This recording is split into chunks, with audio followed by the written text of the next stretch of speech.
Good evening and Jai Hind. I hope I am properly audible and visible to everyone.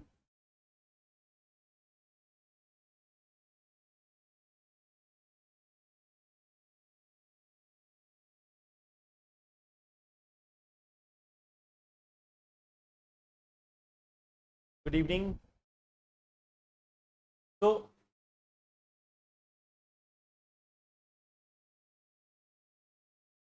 good evening, everyone.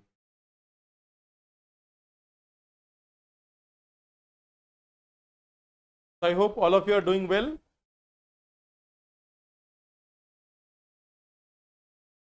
I hope all of you are doing well.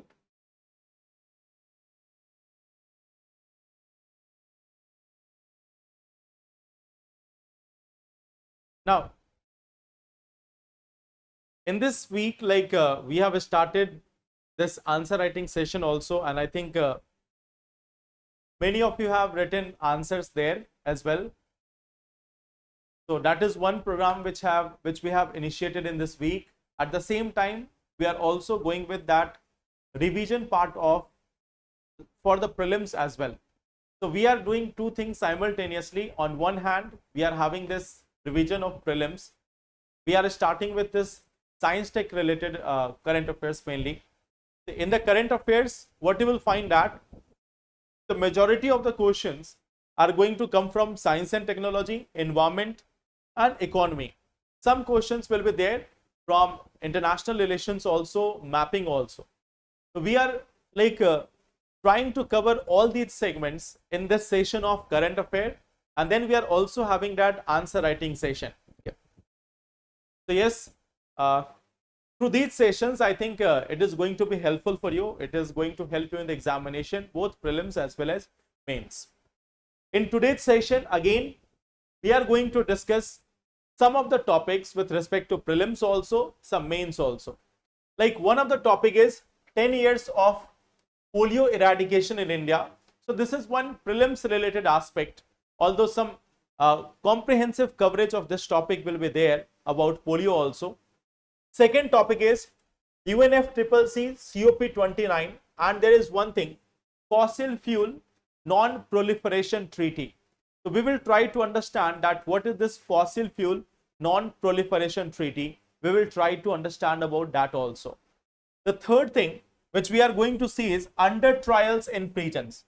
So this is part of your GS paper 2. This will be part of your mains related article that we are going to cover today.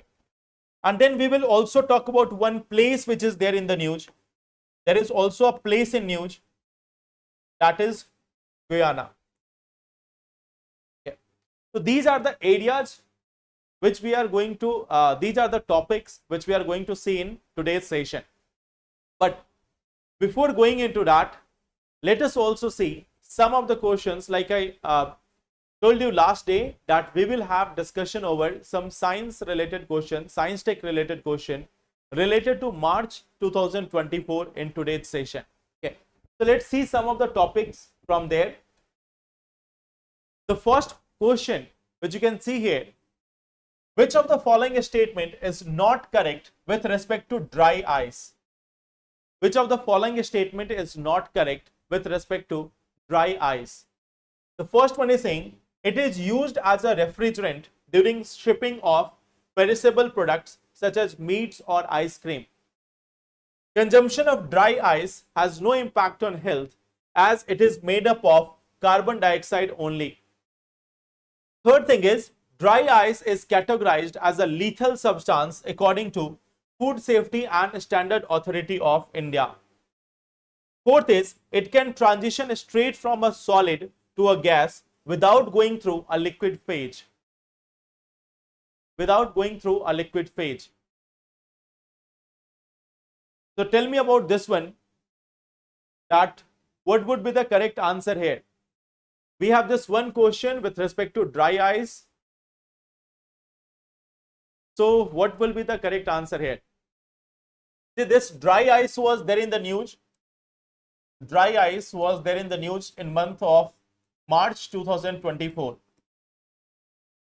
In month of March 2024, it was very much there in the news. So in that context, we are reading about this topic, dry ice.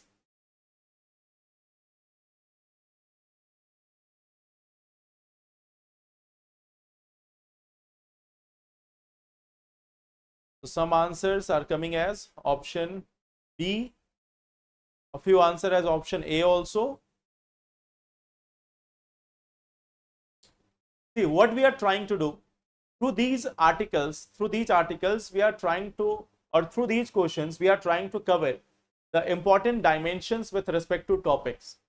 That whatever can be asked with respect to this, we are trying to cover it here with the help of questions. Okay. So I think majority of you are giving the right answer. Yes. Okay. The main thing which I wanted to tell you about this one, that you may get this as a separate question anywhere else also, that dry ice is categorized as a lethal substance according to FSSI. So this is one thing which is considered as lethal according to FSSI. So this is one main topic which can be asked in the examination. You know that dry ice directly changes from solid to gas. So this fourth option is correct. It can transition straight from a solid to a gas without going through a liquid phase. Okay. See, it is almost there at minus 78 degrees Celsius. Almost there at minus 78 degrees Celsius. Okay. If it is consumed, it may lead to freezing of various portions in our body, and hence it is considered as harmful for human health. If it is consumed, consumption of this dry ice can lead to death of the people. It can lead to the death of the people. Okay. It can lead to the death of the people. So this is very much harmful. So this option will be incorrect. Consumption of dry ice can lead to death of the person. So it is harmful. It is used as a refrigerant during shipping of perishable products. Yes, it is also true. Okay. So here the answer will be B option. All the three statements are correct here. Okay. Coming to the next one, which of the following pairs are correctly matched? Green hydrogen produced using electricity generated by renewable energy. Blue hydrogen produced via tidal or wave energy. Grey hydrogen produced via coal or lignite gasification. So what will be the correct answer here? Which of the following pairs are correctly matched? Which of the following pairs are correctly matched?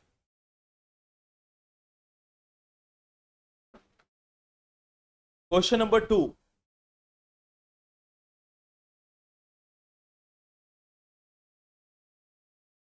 Which of the following pairs are correctly matched? Green hydrogen produced using electricity generated by renewable energy. Blue hydrogen produced via tidal or wave energy. Third is grey hydrogen produced via coal or lignite gasification. So question number 2. This is question number 2. What will be the correct answer?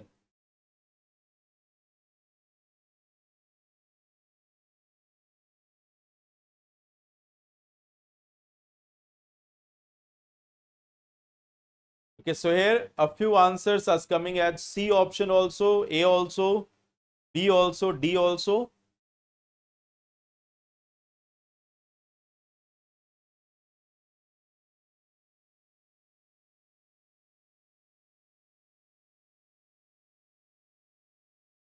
So in this question, what would be the correct answer? Which of the following pairs are correctly matched? Green hydrogen produced using electricity generated by renewable energy.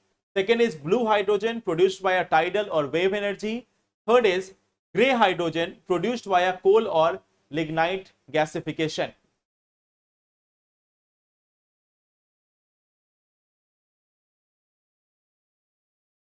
I think all of you know that this first option is correct. I think all of you know that, produced using electricity generated by renewable energy. So I think all of you go that this one is correct. Okay. So majority of you are agreeing on this, that the first one is correct. Okay. Now some of you have given option as B also, some as A also, some as D also. Okay. Now see here, if we look at this blue hydrogen is produced using the same process. It can be done by a natural gas.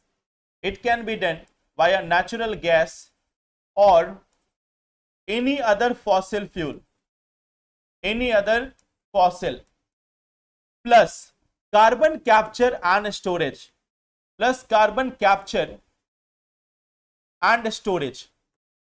Okay, so here it is not any renewable energy, but what we do during this process, that there is carbon capture and storage, that whatever carbon dioxide is generated during this process of generation of blue hydrogen, that is captured and stored. So that's why it is called as blue hydrogen. In blue hydrogen we use the natural gas or coal gasification, but the carbon which is generated, it is captured and stored, hence it is called as blue hydrogen. So this second option is going to be incorrect. Third is gray hydrogen produced via coal or lignite gasification. This one is correct. So here the correct answer will be 1 and 3, that is C option. Okay.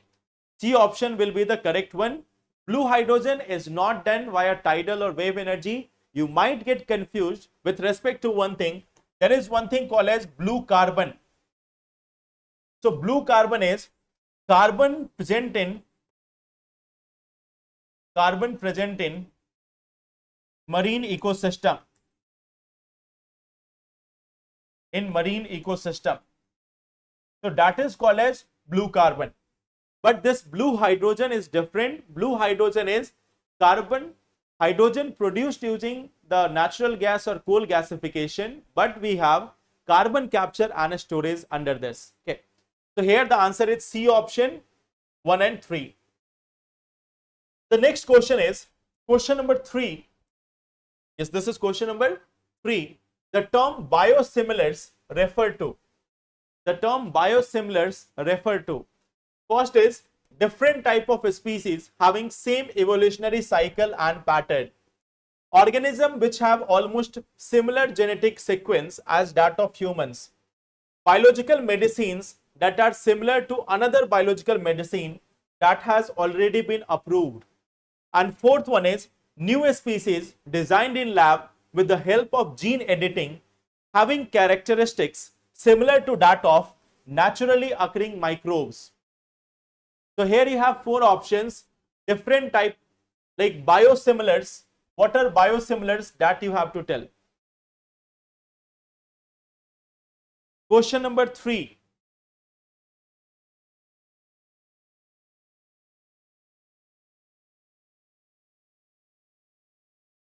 We have question number 3. So tell me what will be the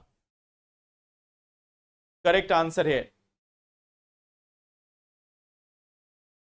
Can organisms living in marine natural system obtain hydrogen? Why they will obtain hydrogen? They don't have any requirement of hydrogen as such.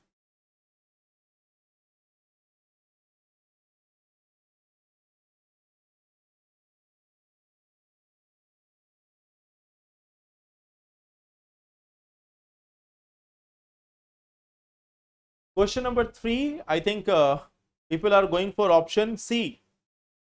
Are you sure about it? Are you sure about that? This will be option C.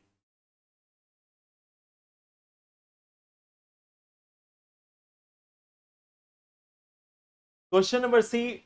Question number 3. The term biosimilars refer to what? Biosimilars.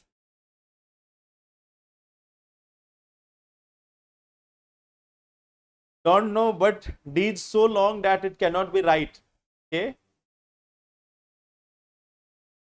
My long statements are not right.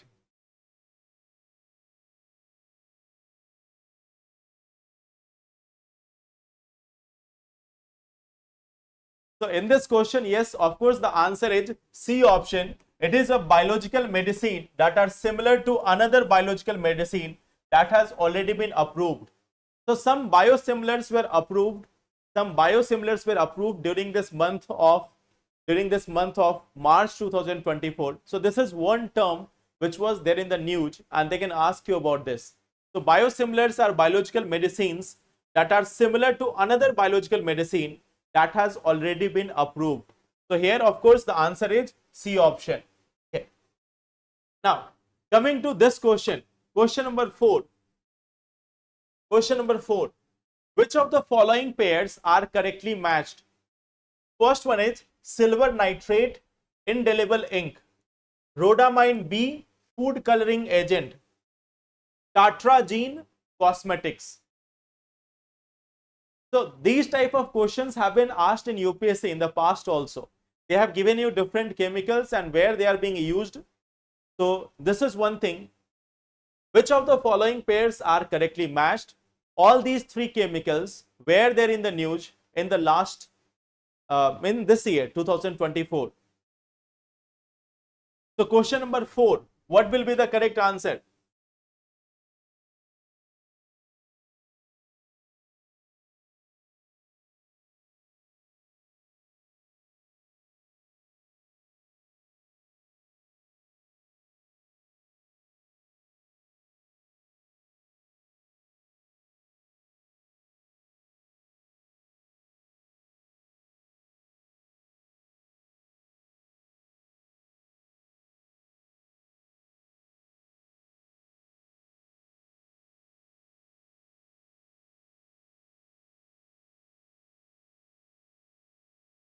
Okay, people are going for option B.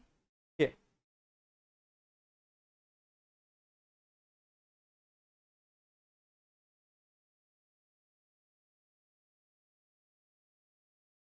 Sitesh is going for option D.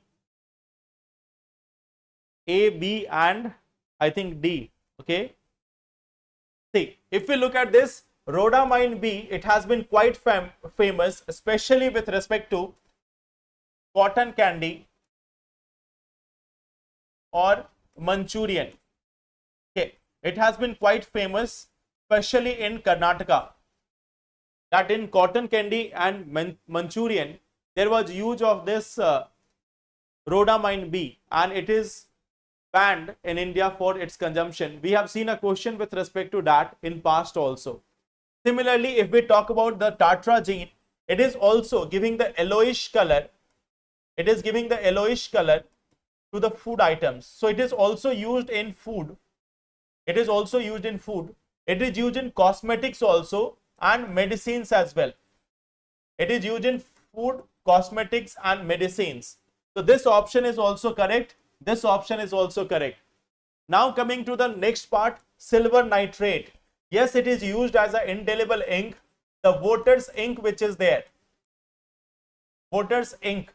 Like last year there was election. You might have seen during the elections you have this one ink on your finger. This it is called as indelible ink and it is mainly made up of silver nitrate. So silver nitrate is there in this indelible ink also. So yes, this first option was also correct. Silver nitrate, rhodamine B, tartrazine.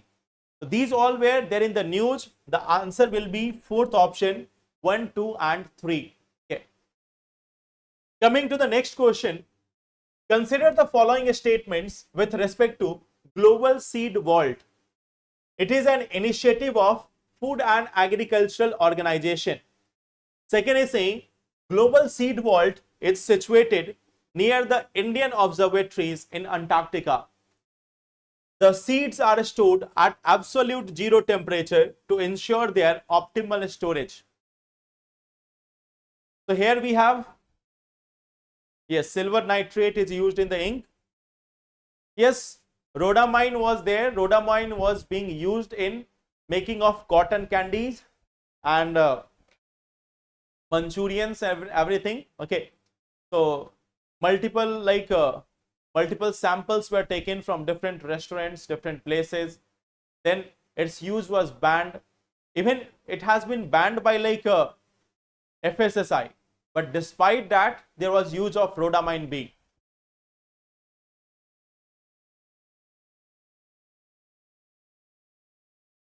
So now come to this question number 5, Global Seed Vault. Consider the following statement with respect to the Global Seed Vault. It is an initiative of FAO, Food and Agricultural Organization. Second is saying it is situated near the Indian observatories in Antarctica. Third is saying the seeds are stored at absolute zero temperature to ensure their optimal storage. Question number 5.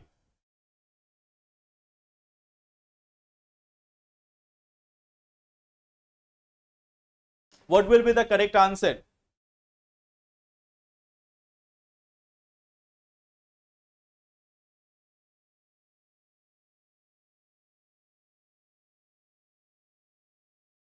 No one giving the answer.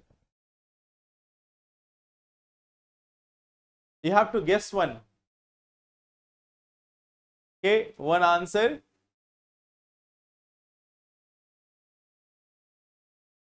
D option, none. Okay. D for Dikshit. Okay.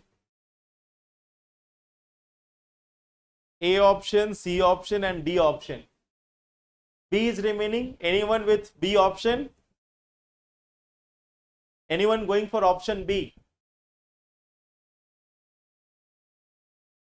The global, okay. You cannot choose two options. One or three maybe, okay.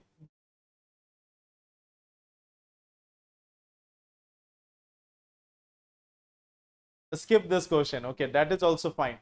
See, Global Seed Vault is an international initiative of Food and Agricultural Organization.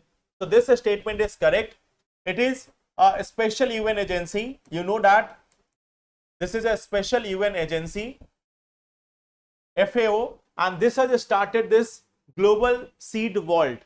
In the Global Seed Vault, seeds of different plants from across the world is kept there. Okay, so it stores this Global Seed Vault. If we talk about this, the Global Seed Vault, it is storing seeds of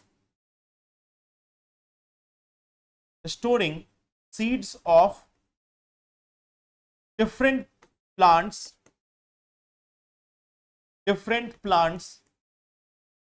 across the world. Okay, so it is storing the seeds of different plants across the world. That is something which is done by this Global Seed Vault. Now, what we see under this Global Seed Vault, okay, that it is situated near, not the Antarctica, it is situated in Svalbard, Norway. Okay.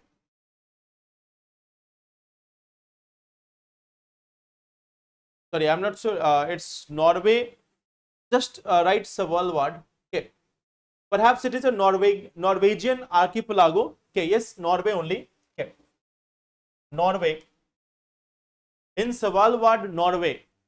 So it is not there in the southern part. It is there in Svalbard, Norway. There is an archipelago.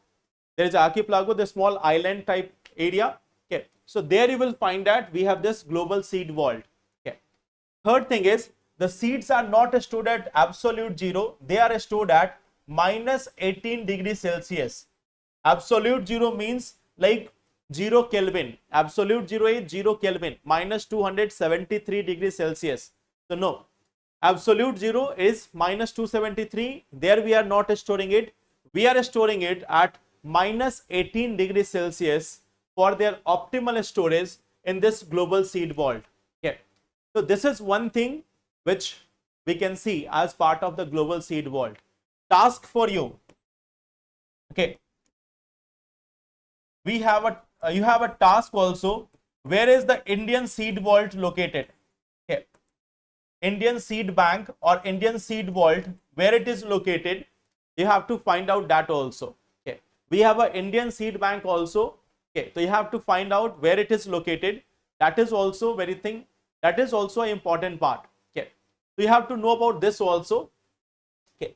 This is Global Seed Vault located in Svalbard, Norway. Here we are storing the seeds from across the world, from all the countries, from Asia, from Africa, from South America, Europe, from all these areas. We are collecting the seeds and storing it in the Global Seed Vault, so that in the future, if there is extinction of certain plant species, we can reintroduce it in the future. If there is loss of certain plant species, we can reintroduce it in the future. Okay. This is one thing which you have to know about. Okay. Now, coming to today's topic. So it has been almost 10 years. Okay. It has been almost 10 years. Okay. On 27th March 2014, India has been certified free by the Regional Polio Certification Commission on 27th March. Okay. So what we see that it has been almost 10 years since we have got this polio free status in India. Okay. So what we see that WHO has declared India polio free after 3 years with no wild polio virus transmission, strong surveillance and destruction of virus stocks. Okay. So after that, in 2014, India was declared free from polio. We have seen that there are various diseases from which India has been declared free from, or declared like now this is gone in India. Okay. So yours is one of them. Then we have seen also about, recently we have heard a news about trachoma also. Okay. India is also seeking the certification for Kala Jar elimination. Okay. So there have been a number of such topics which has been there in the news. So you might expect a question on this in the 2025 prelims exam. Okay. Because there is a lot of discussion about from which disease India is free. Okay. So trachoma was also there in the line. Then we have Kala Jar elimination also in line. Okay. We have so many other diseases in the line, and polio was declared free. India was declared polio free in 2014 itself. Okay. So you might expect some question around this as well. Okay. Now, what we see that how we have been able to do this? We have been able to do this by participation in Global Polio Eradication Initiative and Universal Immunization Program. You might have seen polio is one such example where we can see that if government is serious about something, it can seriously change the scenario of that particular thing in India. Like government has started various awareness campaign by none other than Amitabh Bachchan himself, that he has just started talking about this polio eradication, polio drops and everything. So there has been a very active involvement of many celebrities and many government figures in polio eradication, and we have been able to do it by 2014. Okay. So that shows that if government is serious about elimination of certain disease, it can be done. Okay. Then it is one, if we talk about we have got this universal immunization program. It is one of the largest public health programs offering free vaccines for 12 diseases. Okay. And it started in 1985. It started in 1985 by simply name as Program on Immunization. Later on, it was converted under Universal Immunization Program. Okay. If we look at this, there is annual campaigns for polio prevention. There is annual campaigns, National Immunization Day, Sub-National Immunization Day, etc., etc. Okay. Then we have seen border vaccination is also there, means continued vaccination at international borders to prevent importation of polio, so that from nearby areas like Bangladesh, Sri Lanka, Myanmar, Bhutan, Nepal, we are trying to make sure that there is no polio strains coming from those areas as well. Okay. Then there is also inactivated polio vaccines. It was introduced in 2015 and it provides extra protection, especially against type 2 polio virus. Okay. So we have taken various measures even after this eradication of polio. Right now also you can see that polio is one thing which even now you can say that polio drops and all other things are continuously going. So we see that for this polio eradication, government was too much serious and we have seen its impact. Okay. Just one question for you. Who are more likely to be impacted by polio? Children or adults? Who are more likely to be impacted by polio? And what is the impact of it?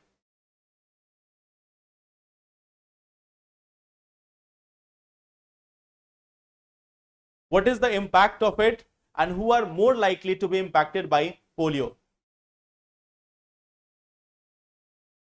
Also the third question, what was the taste of this polio drop? You all might have taken that polio drop. Okay.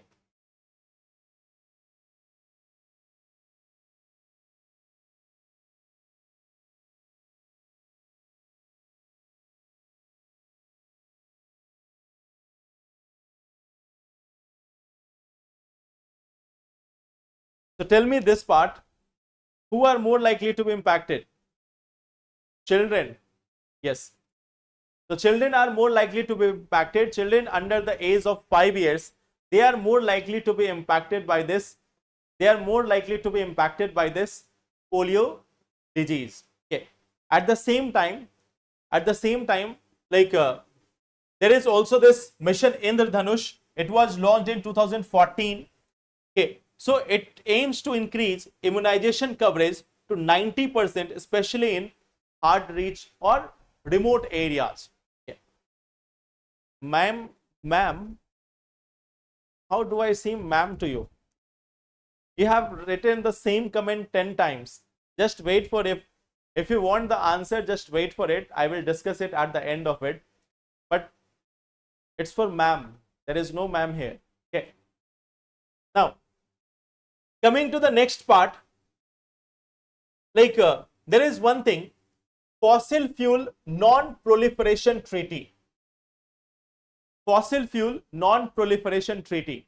So recently what we have seen that in this COP29 in Baku in Azerbaijan, we have seen that 10 other countries have joined this fossil fuel non-proliferation treaty discussions. Okay, of course India will not be part of it. Okay.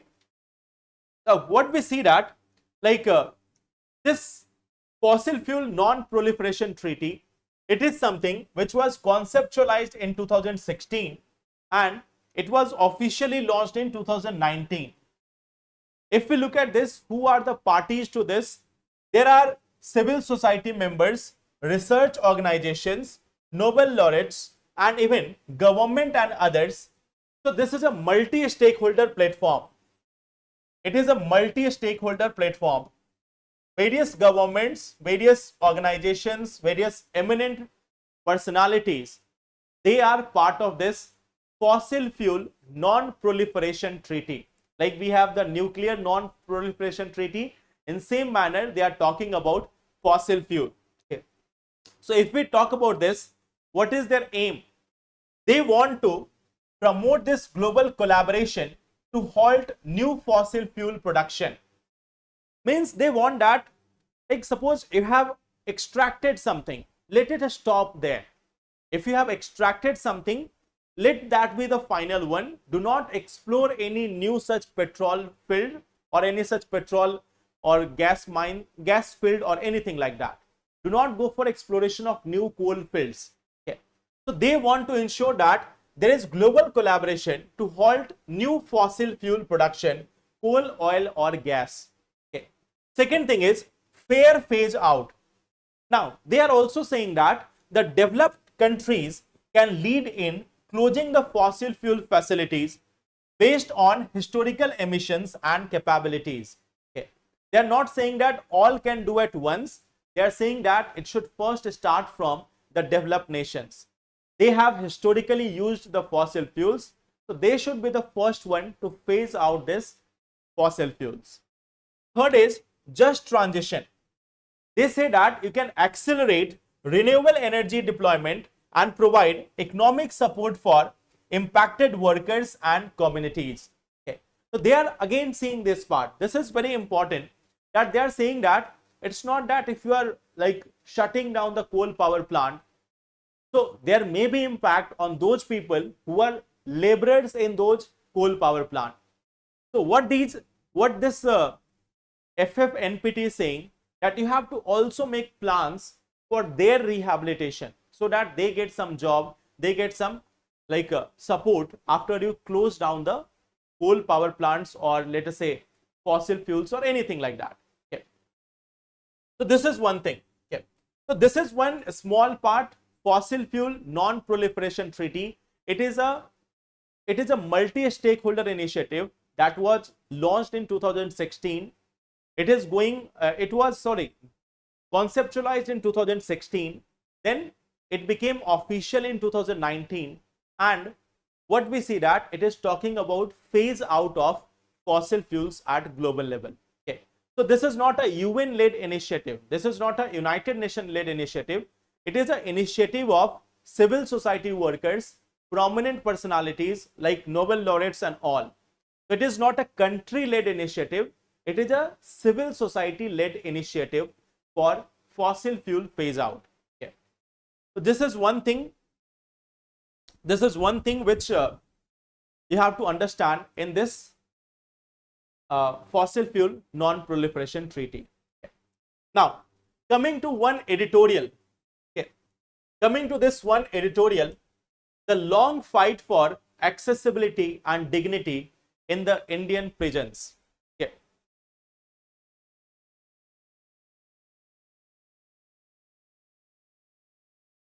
Again the same question. So you have that is also good that you are typing the same thing. You are not even listening to the things which I am saying. You are just typing the same thing. UPSC pre के लिए current affair static पढ़े या फिर current, दोनों पढ़ना पड़ेगा. You have to read static and current both. Then only you can clear the exam. Okay. Now, thank you so much. So now we have this one thing. Long fight for accessibility, dignity in the Indian prisons. So let us look at this. What we see that, like recently, there was this observation from Supreme Court. Supreme Court said that there is an urgency of implementing provisions for the release of first-time offenders from the prison. Okay. Also emphasizing that justice must extend to the last person standing unheard and unseen in the system. Okay. So this is a very important line. This is a very important phrase which you can use from here. This line that justice must extend to the last person standing unheard and unseen in the system. Write this phrase somewhere in your copy or somewhere in your diary. Whenever you are talking about justice in India, not necessary to write only about the prisons. Whenever you are writing about any such thing about justice delivery system in India, use this line. Justice must extend to the last person standing unheard and unseen in the system. Then only we can say that it is a fair justice system. So use this line anywhere in any such question. You can write that in introduction or in conclusion. The best thing is you can use that in conclusion. If you get any question with respect to judiciary or with respect to justice system, you can use this phrase just from here. This is very important phrase from here. Now come to today's portion. This is the part related to your GS paper 2. So let us see in detail. Let us see the status of people who are there in the jail, who are there in prison. If we talk about the education level, 25% of them are illiterate and 40% of them have not completed high school. It means many of them have no formal education. Many of them are not skilled enough so that if they are coming out of jail, they can be rehabilitated in the society. All of them are not murder convicts. Many of them may be facing a short-term jail time also. And when they come out of the jail, they have no other option. Second thing is, scheduled caste and tribals are overrepresented among undertrials. This is one part which you have to see here. Among the undertrials, those who are not getting like the justice, or those who are not getting the final verdict, those whose cases are pending, in that also there is a bias. The bias is that the scheduled caste are 21% of the people who have not got their cases finalized. Okay, they are still under trial. 10.5% of them are tribal people. So they are having more proportion there that many of their cases are just in the phase, they have not been completed, the verdict has not been delivered, and they are in the jail.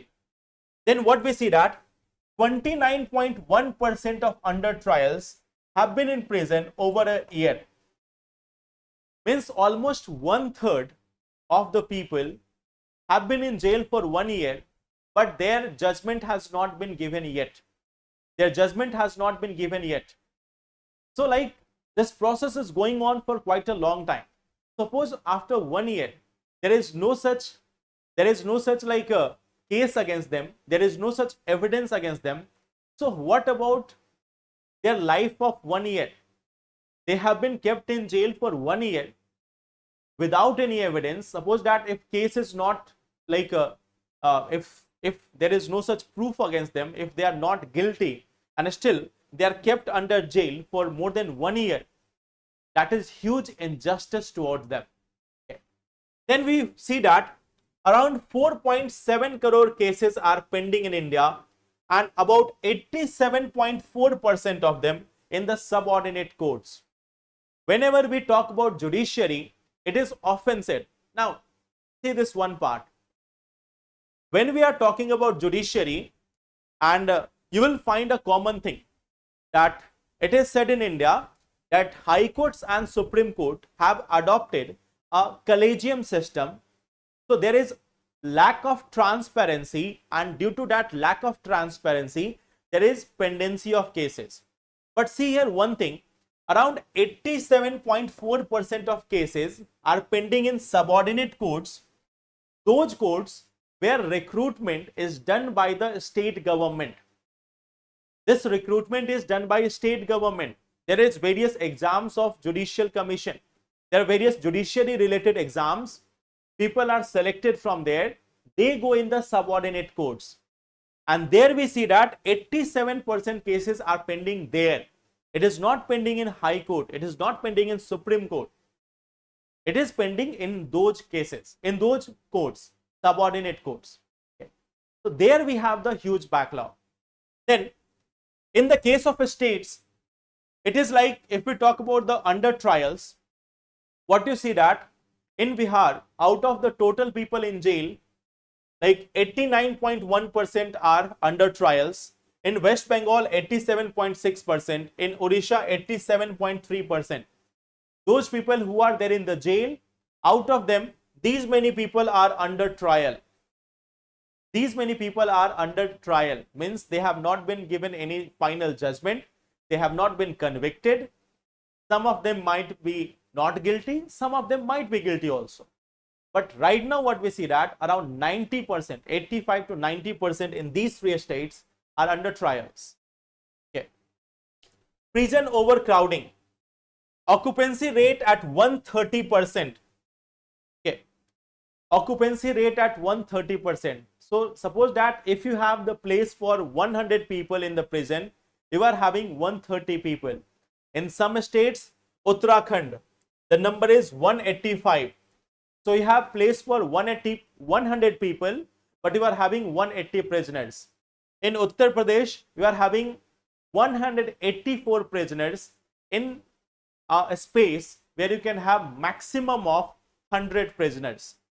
So our jails are overcrowded. Our jails are overcrowded. We do not have sufficient number of jails also. Why? It's not that those many people are guilty. You can see how many of them are under trials. You can see that how many of them are under trials. That is the challenge. Okay. Then, according to this NCRB data of 2022, okay, 5,73,220 people incarcerated in Indian prisons.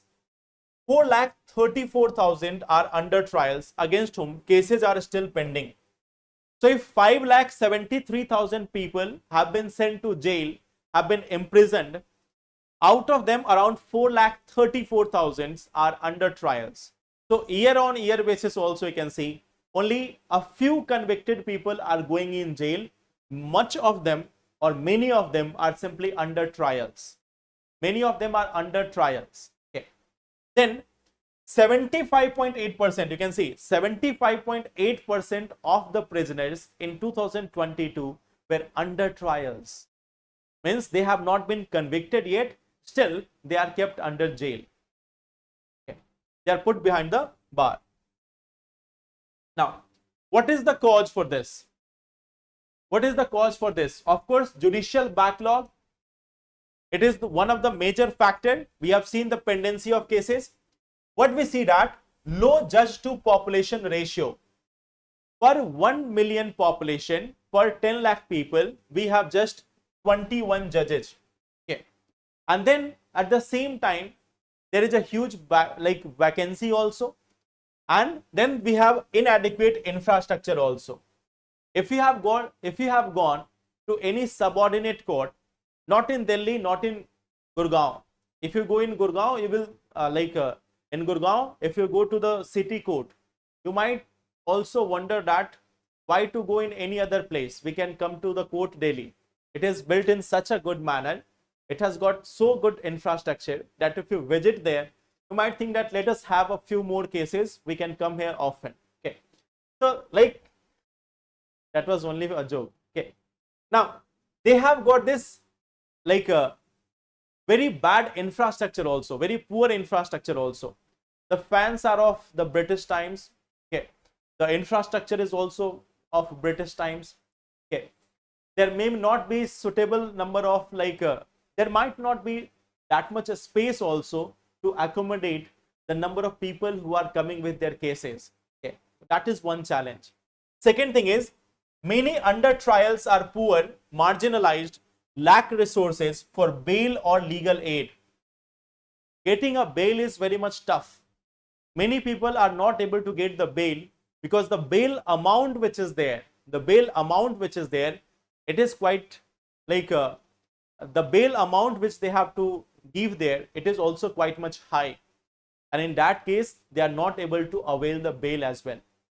The third thing is unnecessary arrests. How much unnecessary arrest? 60%. So if police is arresting 100 people, 60 of them are unnecessary. It's just that police wanted to arrest people, so they have arrested them. So unnecessary arrests are like 60%. Discrimination in bail, often unaffordable for the poor. Okay. So that is also one of the challenge. Then what we see that low police to population ratio.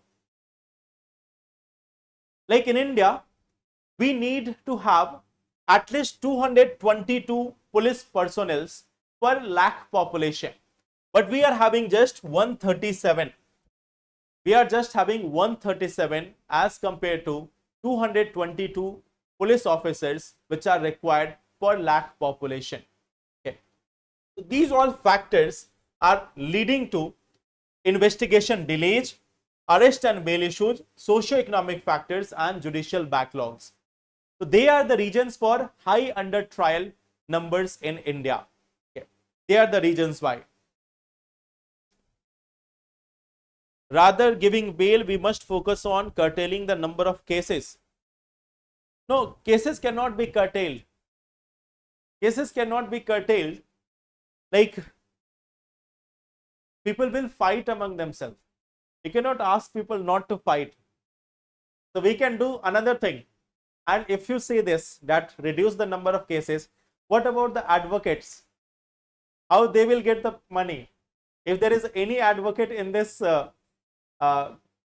class, they might feel offended that if you reduce our number of cases, how I will get the money and all. Okay. So that is also one challenge. Do not curtail the number of cases. You can have smooth judicial service to ensure that there is like a quick delivery of justice. Then problems which can be faced by the under trials. One of the prominent problem is prison violence. You might have seen nowadays many movies, many series have displayed this, that prisons are becoming a source for enormous violence. Okay.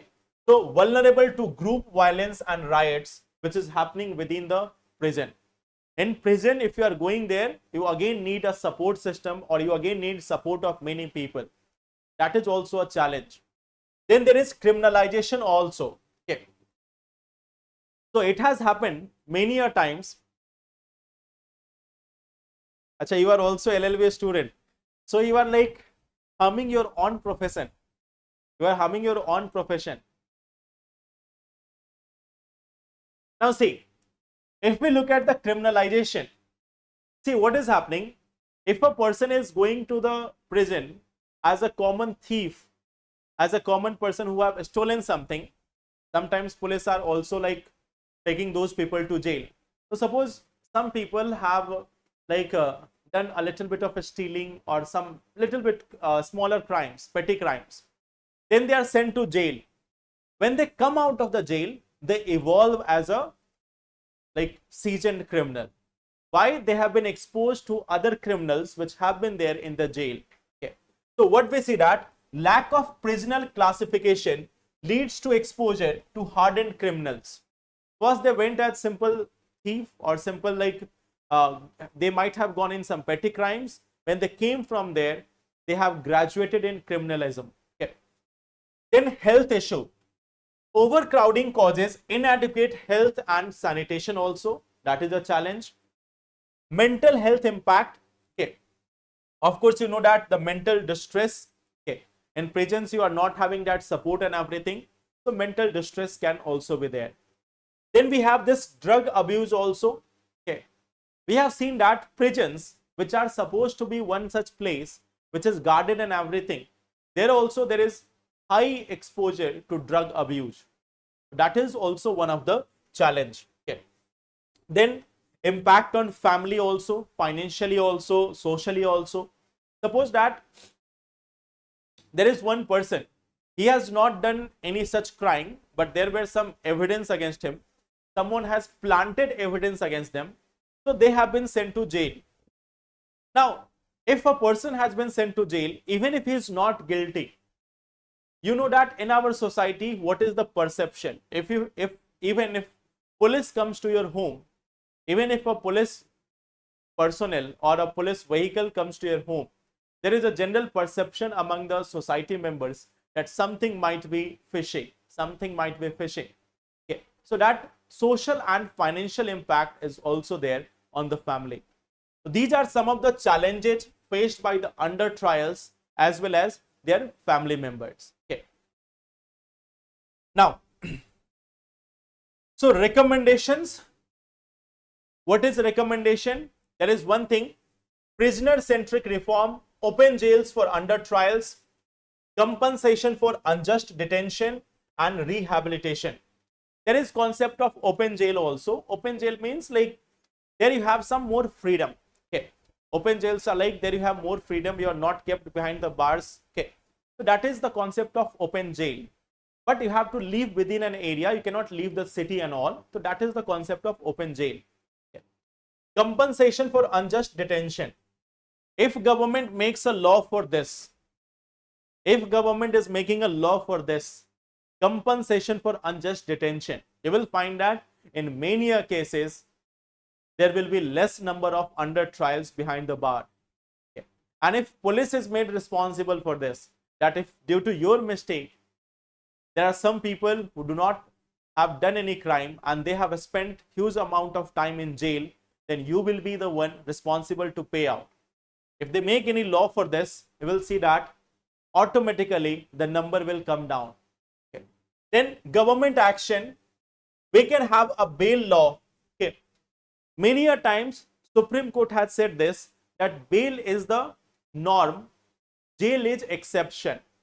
Many a times there has been observation of Supreme Court that in simple cases, bail is the norm, jail is the exception. And what we follow in actual, that jail is the norm, bail is the exception. The Supreme Court has many a times clarified this, that in most of the cases, in simple cases, in petty cases, or where there is lack of evidence, bail has to be norm, jail has to be exception. But we are going in a reverse direction. Okay. So there can be a bail law with respect to that. We can have modernization of our prison laws. Okay. Then increase police and judiciary capacity and sensitize police. Police is not empowered to thrash people on the roads or ask them to do anything, or even, let me be very clear here, police cannot have the use of they cannot simply catch someone by collar and send them into jeeps and other things, which are shown in movies also nowadays, that police is catching someone, first thrashing them, then sending them into jail. Police is not empowered to do that. Police is empowered to do lathi charge only after a order of the magistrate or such senior officials. So in general, police is not empowered to even put a single slap on anybody, even simply slap anybody. That is not under the ambit of police officers. Okay. They can do it only after the permission, or only in that case where it is necessary to do so. Okay. But what we see that in our country, police is acting as if they are the boss and the people have to simply obey it. No, police are not the masters. Okay. Then we have this judicial process improvement. Expand NALSA legal ad. There is NALSA. Okay. This NALSA is for helping the poor people. Then stop automatic remand extension, use video conferencing, limit adjournments and computerize court procedures. Many a times what we see that in courts, there is a very famous that date after date, you are getting date after date, court is being adjourned. So no, there should be a time bound justice delivery system which should be there in India. Okay. Then there can be video conferencing also for various, many a times what is happening, that suppose there are some witnesses which are out of the city, which are out of the country, or some other regions can be there. So what is seen that they are not reaching in the court on time, then court is getting adjourned. These all challenges are happening. In these situations, video conferencing and other things can also be arranged. Okay. In the recent provisions of Bharatiya Nagrik Suraksha Sanhita and others, we have seen that there are some options for that also. Okay. So this is what we can be doing for addressing the prison related issues. I hope it is clear. What about the mental illness in 60% unnecessary prison? Who is responsible? Yes, of course, if you are sending people to jail without completing the trial, it is quite unjust for them. We have seen that in India, people have spent years, sometimes 10 years, 15 years, 20 years, 22 years in jail without any such proper evidence against them. In many cases, they have been acquitted. In many cases, they have been acquitted from the case after 22 years, after serving the entire life behind the bars. So that is of course unjust. That is of course an injustice towards them. But then we have to modernize the laws and everything for this. Okay. Any compensation of 10 lakh or 20 lakh rupees may not be sufficient for 20 years. Okay.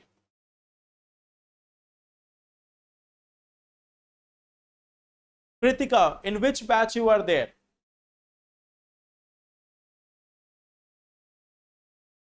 You are there in which batch, Kritika? Tell me about this.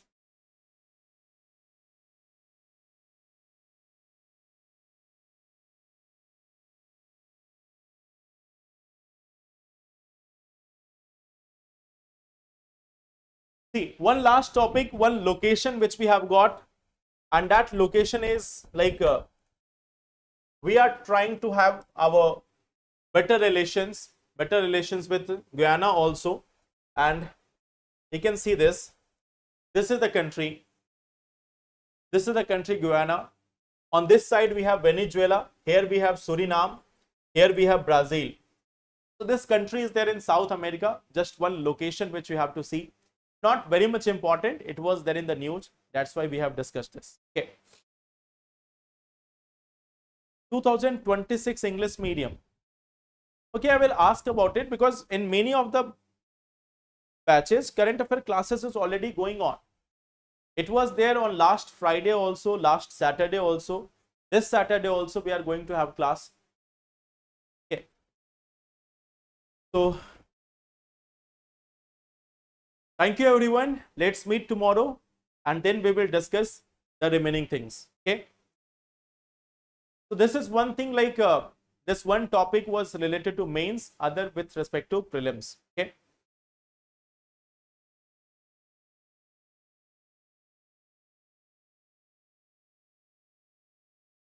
Okay. So thank you so much. Let's meet tomorrow. Thank you and Jai Hind. Thank you everyone.